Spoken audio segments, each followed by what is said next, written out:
그런 것들이 내가 생각하던 것들이 난 필요해 라고 이렇게 신호를 좀 보내니까 알아서 이렇게 거예요. 선생님도 오늘 괜히 만나게 한 건 아닌 것 같다라는 생각까지도 괜히 좀 드는 거예요. 안녕하세요, 작가 반지상입니다. 오늘 또 제 교육생께서 놀러 오셨어요. 안녕하세요, 선생님. 안녕하세요. 왜 찾아왔어요, 갑자기? 요새 되게 바쁜데 연차까지 쓰고 그 소중한 연차를 나 같은 사람한테 또 쓴다고 생각이 드니까 약간 어깨도 무거워진다고 생각이 듭니다, 선생님. 왜 찾아왔냐면 따로 뭐 고민이 있어서 찾아온 건 아니고 그치. 고민은 스스로 알아서 잘 해결하는 편이잖아, 선생님. 그쵸. 근데 이제 주변에 이런 투자에 대해서나 아니면은 살아가는 방향에 대해서 이야기할 수 있는 사람이 많지가 않거든요. 제가 나이가 어리다 보니까 실례가 안 된다면 나이가 28살 28.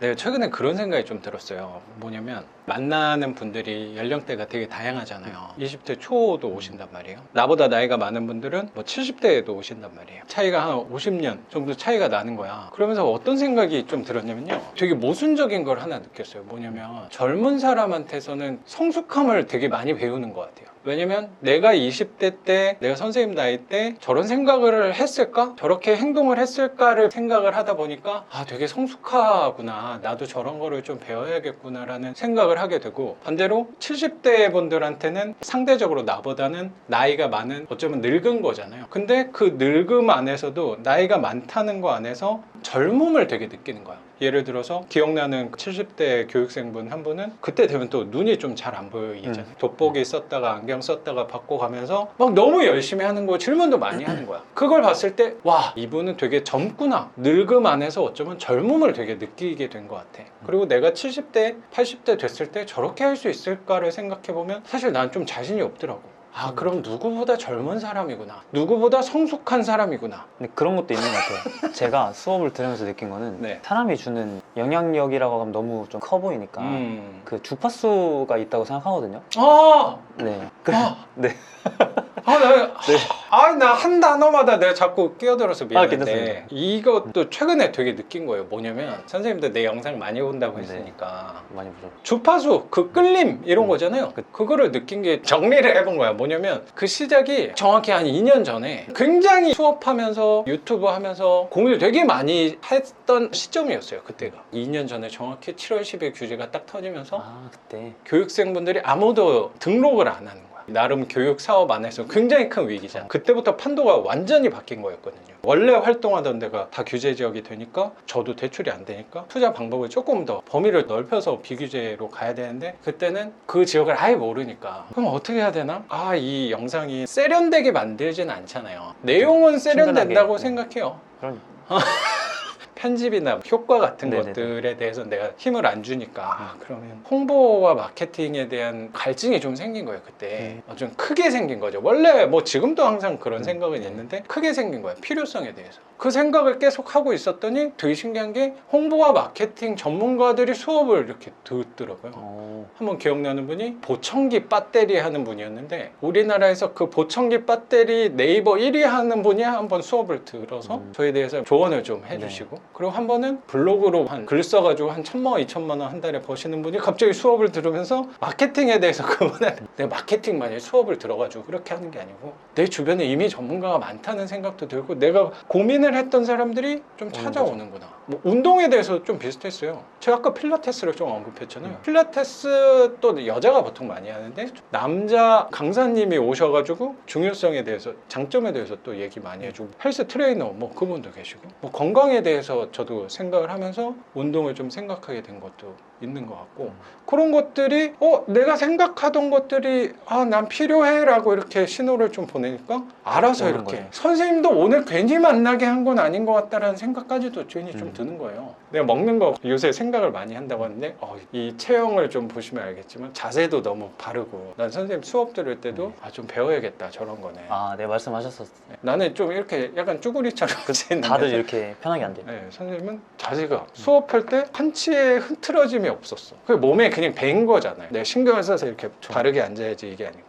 근데 이것도 제가 만든 습관 중에 하나인데 노력을 한 거구나. 옛날에 했었어요. 왜냐면 그러니까 저도 막 이렇게 앉고 옛날에 했었어요. 중학교 때, 초등학교 때는. 근데 이제 고등학교 올라가고 그러다 보니까, 그러니까 저도 어떤 계기로 바뀐지는 모르겠는데 그냥 어느샌가부터 제가 가진 모든 게 자산이라고 생각을 해봤거든요. 외적인 거, 생긴 거. 물론 제가 뭐 키가 엄청 크고 잘생긴 건 아닌데 제가 할 수 있는 부분에서 잘생긴 편이잖아요. 아유 그냥 평범한 네.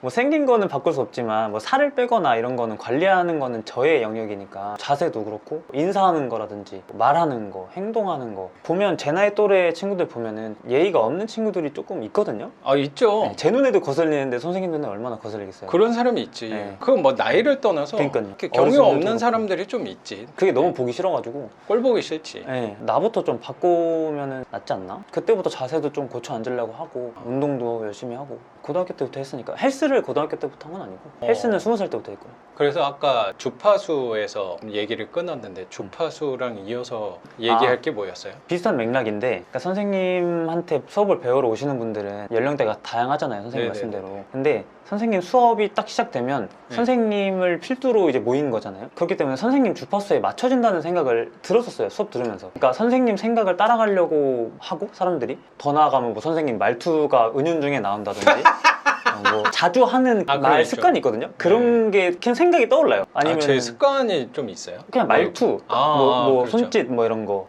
그런 게 있죠. 표정 이런 거. 네. 나는 되게 많이 해요. 네, 그것도 그렇고. 나는 이렇다. 그래서 제가 사실 영상 편집할 때 나는 이걸 다 자르는데도 이 많이 습관이 해요. 있으니까. 네. 좀 솔직하게 말하고 싶다의 관용구 중에 하나인 것 같아요. 수강생들도 나이에 상관없이 다 맞춰지니까. 네. 그러니까 저도 같이 수업 듣는 분들이랑 네. 연령대 차이가 좀 나긴 하는데 그렇죠. 그 말이 통하잖아요. 그때 수업 때. 맞아, 맞아. 그러니까 그게 선생님 주파수에 맞춰지니까 제가 어리거나 그분들이 저보다 연세가 좀 있으셔도 네. 어느 정도 대화가 통하지 않나 그 어. 생각을 했었어요. 수업 들을 때마다. 밖에서는 어떻게 연결고리가 없는데 선생님을 통해서 만난 거니까. 그러니까 이게 참 교육생분들하고 너무 다르게 살아온 사람들이 한 공간에 만나서 예. 돈 얘기를 하는 거잖아요, 결국에. 돈 버는 얘기. 돈 버는 얘기하면 되게 재밌는 것 중에 하나가 뭐냐면 삶이 나올 수밖에 없어. 맞아요. 왜냐면 내가 현재 이만큼을 갖고 있는 거를 얘기할 수밖에 없잖아요. 투자금이 뭐 3천이든 5천이든 아니면 주택이 몇 개인 거를 말할 수밖에 없어. 그럼 내가 이걸 갖게 된 사연을 맞아요. 얘기하다 보면 실패해가지고 했던 거 같은 반 중에 이혼을 하셨다 뭐 이런 거가 나올 수밖에 없는 거야. 그쵸, 그쵸. 뭐 사업을 했다 실패를 해서 이만큼밖에 돈이 없다. 그렇죠.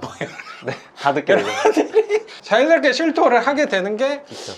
이게 배난 인연은 아닌 것 같다는 생각도 들어요. 되게 재밌었어요. 그리고 제가 거기서는 말이 별로 안 했잖아요. 그게 이유가 선생님의 수업을 들으러 왔으니까 전 들으러 온 거기 때문에도 그런 건데 애초에 애티튜드 자체를 난 들으러 가야겠다라고 하고 오긴 했어요. 근데 다른 수강생분들도 되게 말이 많으시더라고요. 그렇잖아요. 그래서 전 좋았거든요.